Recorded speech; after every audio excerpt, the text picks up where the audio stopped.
Well, guys, the results are here, and it's not just Google and Tesla's that we're going to talk about today. It's the latest debt reads, and they're massive. In today's video, we'll break down what's going on with the biggest dark pools, why momentum seems to be stalling in certain areas, and how these charts here could potentially tell us where the next big moves are.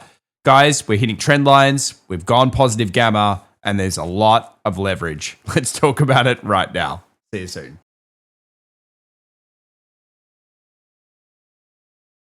Well, welcome back everyone to The Daily Show. My name's Tom and we have a lot to discuss as always. Latest earnings data, what happened to Tesla and Google, but more importantly, what is going on in the debt markets right now? Because although we are reaching all-time highs and we're squeezing higher, we need to be aware of a couple of problems. And you might say, well, Tom, this thing isn't selling off. Why do I need to care? It's because when it does, it tends to be a little bit nasty and it can be kind of quick.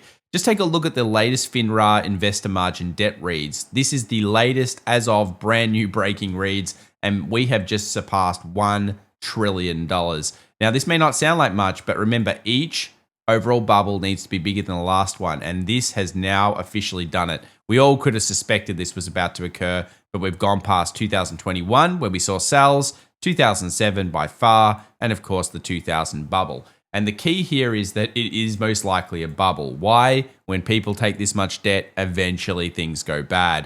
To make matters a little bit more strange, we also saw Barclays, a euphoria index, go back into the overbought range. Now, it hasn't been there for quite a while. You can see February was the last point we got close to this read, and the other ones were July of last year, which led to a sell-off. Again, not a crash, but a sell-off. And of course, then we also saw the 2024 start, the 2022 sell-off, which of course was also a big one, and even the 2021 hyperstock bubble. So this is a pretty good read. I mean, it may not have a 100% track record of producing 20% declines, but I tell you what, it certainly is one of those ones that I pay attention to. And while markets are rallying up, it's important to note that everybody is stacking calls. And this has happened before. Again, 2021 hypergrowths, it stayed high for quite a while and markets actually pushed and pushed and pushed. And then eventually, of course, left people holding the bag. And I mean left holding the bag. Remember, some of those stocks went down 90%. And while the whole market didn't actually crash, what we saw was rotation.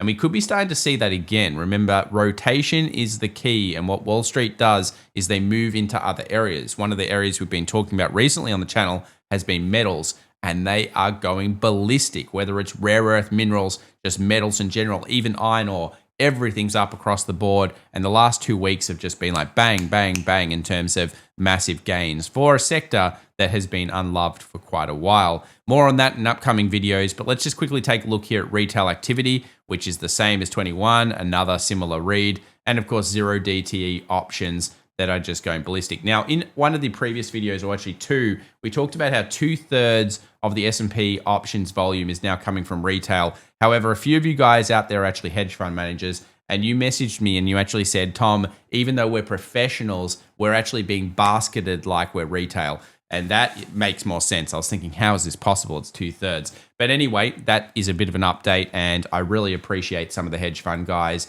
messaging us and letting us know. Always great to see you guys watching in the community, and it's surprising who watches the channel, so thank you so much, guys.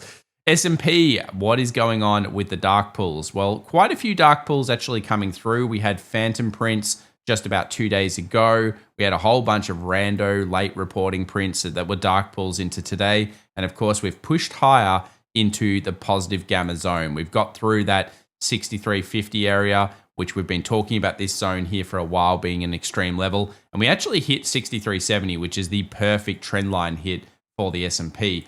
I didn't know if we'd get to this level, but we are here now. So it'll be interesting to see whether these dark pools, such as the NVIDIA 2x lever, are actually sells, whether they're probably sells. I mean, it's probably just someone saying, near enough's good enough. But it'd be interesting to see if there's a reaction off them. Remember, guys, currently we have a lot of warning signs, but we do not have the trigger to be going short at this stage. Where is the price action? Where are the flows really going negative? We just don't have that huge cluster sell that we generally see near the tops. Earnings sentiment is super bullish, as we know, but earnings itself was mixed. Now, Google, you guys know that I've thought it's the most undervalued Mag 7 stock fundamentally, and it did pretty well. Here's the latest details. Nice chart here from fiscal.ai. And you can kind of see here that they've been doing pretty well across the board. And when we take a look at Google search revenue, it's on the rise. Search was up 12%, cloud was up 32%, YouTube was up 13%. Thank you for watching here, guys. And subscriptions and devices was up 20%. Network down 1%, and other beats were about 2%. So price was up afterwards. These are really cool charts. And you can see here cloud revenue continues to rise as well. So I think a pretty good result overall for Google. The market seemed to like it after hours. It was kind of like down up, but generally speaking, it came in very hot, 10 days up in a row. And if you've been buying Google, it's probably been a bit of vindication, I guess, over the last week or two, because it was really behind the likes of a Microsoft or some of the others. But yeah, now they're back. Now, Tesla was a little bit different. Let's just read out some of these results here. Revenue down 12% year on year. EPS, 40 cents, below estimated 42, so a miss. Deliveries, negative 14% year on year. Operating margin slashed 42%. Elon Musk warns of rough quarters ahead, and obviously looking ahead to robo-taxis, Optimus in focus. So clearly a massive amount of turmoil kind of going on in the business in some ways. And what that is it's really trying to move to a totally different model, which is, of course, going to be around robo-taxi services and Optimus. And it's all going to be about the announcements coming later this year. Remember, Elon has already told us there's going to be a big one coming. It's going to be beautiful. And we don't know what it is yet, but I'm sure it will be a big announcement when it happens. And of course, markets can often hype into that level. But Tesla was down 5% in after-hours trade, living up to that expected options vol. So have we arrived at the peak? Well, we are around this point here. And obviously, the market is tracked kind of similarly. We have hit a trend line, which we'll look at in a moment. Are we going to hit chop? Well, we just don't know that yet. We're in what we call a dull market, and the market's been, of course, spiking up. Volatility is set to rise generally at around this point. We're literally in VIX week next week, which tends to be where VIX spikes. So that's the last week of July. And this is where we had the problem last year. So generally this Q3 period, there are always usually issues on the horizon. But what tends to happen before that occurs is we start to see defensive moves. So we're probably looking for like a 3 of 5 trading day defensive move, where 3 of those days it's more defensive. And of course, we haven't seen that yet. Defensives have been going down and momentum has been going up. It's been really hyper growth and momentum over anything to do with defensive so far. This week, CTA estimates are, of course, all bullish. That means that momentum funds had to buy, and they were forced to buy on any tape. So it makes sense, I guess, that we're pushing higher, and options and retail, of course, are pushing it there. And commodities have been the winner since we first talked about this chart, thanks to top-down charts and our knowledge, of course, in the area. It's been a bonanza, I've got to say, in the commodities area. Not only is the old silver doing very well, but we've also seen copper over the last 24 hours break up. We've seen iron ore go ballistic. We've seen so many different minerals and metals have, 20%, 30% kind of returns over the last couple of sessions. If you miss it, who cares, guys? Don't worry. There's always another opportunity. Abundance mindset. Metals and minerals were hated for a long time. Sometimes hypergrowth was hated, then it came back. Remember, there's always something new, and there always will be in the markets, which is the beautiful thing. So the market will move on to the next big tech. And of course, we have Intel, American Airlines. We got a mixed result out of these guys, so nothing much there. And I'm sure a lot of you are probably asking the question, well, Tom, what about all of these trade deals that are going on? Look, I've been analyzing them, but I guess at the point now, it's not really clear there's really any win out of these. There just seems to be a mixture of stuff. And I think the real thing here is it's meant to be 15% tariff kind of forced. So remember, with tariffs, they take a long time to show up. We've already estimated that generally it's like 3 to 4 months minimum. But this time around, because inventories were bought ahead of time, could be 6, 9, or even 12 months. So it's going to be a while before you see tariffs show up in the economy. And that's why they're not there in this earnings season. So let's talk about stocks. We'll go through a couple of positive gamma situations. But first up, RSP. Take a look at this equal weight market really ramping here. I've got to say, it doesn't look like a weak chart. I mean, yes, it's hitting an all-time high, but that is a super bullish kind of looking hammer on the weekly. And obviously, it's strong at this stage. We will continue to watch this chart. But the other big note was, of course, the S&P 500. It actually hit the trend line properly today. So I've obviously talked a lot about 63.50, but Look, we are overbought. It's dull. The problem is the market's making these series of higher highs and higher lows. It hasn't made a lower low. I think 6,200 will be a point to watch in the future in terms of actually showing some kind of bearish intention, but that's a dull market if ever I've seen one.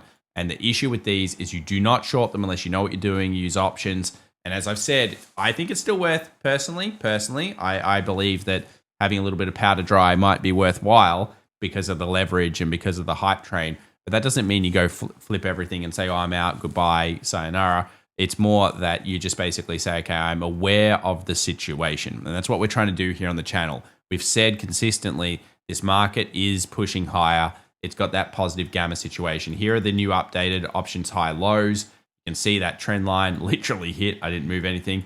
And it's, of course, completed the flag move. So a lot of completions here on the S&P. It's literally hit that level. I didn't know if it would, but it's certainly done it at this stage. S&P futures, in terms of what's going on with the positive gamma, you can see here markets are trying to push towards that next level of 6,400. And if they get through 6,400, yeah, you guessed it, 65 could be on the horizon. This is the point that I think differentiates a lot of traders and investors. FOMO and disbelief and so many things will have come through so many people's minds over the last 24 hours. And I think that's a big issue because, you know, this is the point where it pushes that little bit too far and makes people go, oh, I missed out, I've got to get in. It's that sucking effect. Remember, markets will do something irrational longer than you can remain solvent. Nvidia, 175 remains the call wall. It's underneath that. So still been a bit of weakness in semis, even though they had an okay 24 hours. And Tesla is sitting around the 350 marker. So obviously you're looking at around that call wall. But of course, after hours, it got crushed back down. So what level are we looking at? 300, 280. So I'd probably say Tesla goes towards 300, 280 after the earnings. Let's now take a look at what we've got here in terms of the options market. You guys can clearly see that there's no new movement in the options and bond spreads. The US 30 has remained underneath 5.05, which is not negative. And the RSP, that is the equal weight, has started to pick up again. Now, notoriously, this has been, especially when the ratio was this low, we were in that last kind of area of the market. So we started to see usually more of a defensive spin. So when we've been here before, we often saw markets fall off. Not 100% read, but certainly something you want to look at. So this is the Qs versus an RSP combo. And it's basically just showing here that when you're down in these levels and you're going towards that breadth move, the market's going into smaller sectors. And often what will happen is it will sell tech. So if you actually have a look at it, you can see here ARK-K going down. But if you look at XLK, you might notice that we're seeing kind of a little bit of slowdown in tech. Still very bullish, don't get me wrong. But if that starts to decline and the market stays up hot and it starts to rotate, that's something we've seen before. So something to watch. Dollar index, no movement here on the dollar. So, of course, we will be paying attention to that. Inverse head and shoulders traders will be looking at 99 plus close, and then they'll say, yes, it's a strong dollar. But remember, that's the most crowded trade right now, pretty difficult. And gold trying to push that 3450 narrative so we can get to the pennant move. If the pennant does go through, you know, it could be 4,000, 4,200 on the highs, and silver higher highs, higher lows, so still looking towards the 40s.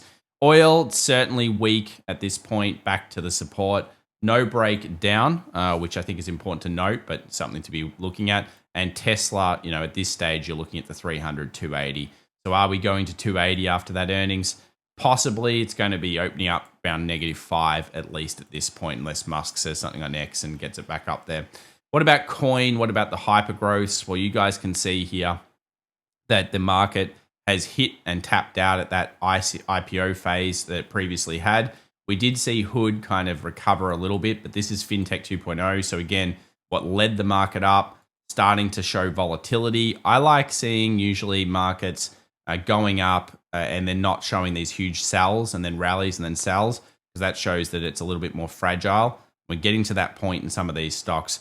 Google was pretty good. It obviously went up after hours. It might be able to fill some of the gaps. So you can see here the previous gap was actually at 207. So it's reacted positively after hours. We'll see how it goes tomorrow, but had some good run into it.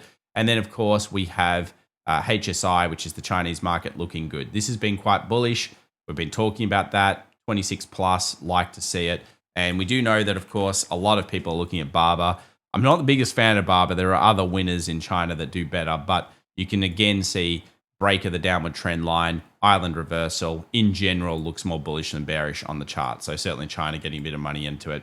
What about US 2K? Still dealing with supply issues, but certainly dull, sideways. No sell yet, no major sell or anything yet.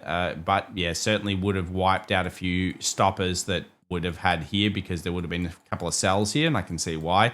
And those stop losses may have been hunted over the last 24 hours. So it's kind of just dull at this point. But the real market has actually been in the metals. So if you look at something like copper, it's been rallying. If you look at something like iron ore, I'll just show you guys here. It's really been rallying. And yeah, you can kind of just see like the market's been going back to these, okay, we're going to go hard metals. We're going to do these types of things. So some good stuff there going on the horizon in terms of metals. That's an AI play at the moment and what most people are looking at. NASDAQ still pushing to the trend line. It's above it now. So really just focus on the S&P. If we get a below 62, that will be, a big sign that the markets are ready to do some correction. Ethereum, what's going on? Big fall, but held the higher low. So it's higher high, higher low, higher high, kind of like an equal low point. So certainly something we're watching, and we'll be on top of this one and following along. And Bitcoin is kind of similar. It's just sitting, consolidating after that move. You will note, though, that it's got 1, 2, 3 tweezers on the 4-hour. Kind of symbolizes usually a fairly strong kind of want to go back up, as wicks do hold a little bit of energy in markets. But trend is up. For now, I think you've just got to say across the markets, most things still look bullish, even though they look disbelief and there's ridiculousness. And of course, we've got euphoria and options, and we've got zero DTEs everywhere and everything like that. You've got to remember we are in positive gamma and we do not have the flows to sell it. We do also know that, of course, dark pool trades have been on the rise in the last 2-3 days, but they're not those big clusters. We're looking for a real sign that Wall Street is wanting to sell it down. If you guys enjoyed today's content, make sure to subscribe. Check it out. Some of our stuff in the description down below as well if you're interested. And yeah, I hope you have a fantastic day. And guys, we're kicking off earnings now. Next week, another big one. So make sure not to go anywhere. And remember, abundance mindset. So many opportunities. Yes, a lot of leverage. Yes, it's a bit terrifying when you look at it that way. But remember, timing will be everything. Have a great day. Bye for now.